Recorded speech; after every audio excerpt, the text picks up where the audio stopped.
আমি সাক্ষী মানলাম উহুদ পাহাড়ের চূড়া, লাত মানাত আর উজ্জার সমাপনী দিন, ওকাজ মেলায় আগত সকল বাণিজ্য কাফেলা। আমার সাক্ষী স্বর্ণখচিত হাবশার রাজ সিংহাসন, ইব্রাহিমের পায়ের ভারে দেবে যাওয়া কালো পাথর, আর সাক্ষী আরবের মরুচারী সব বেদুইন। তোমরাই বলো, সূর্য কি উঠেছিল সেদিন, নাকি লজ্জায় লুকিয়েছিল মুখ মেঘের ভাঁজে?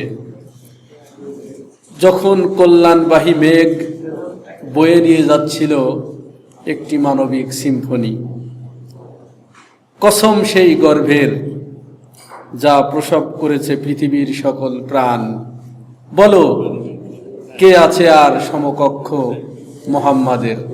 ধন্যবাদ।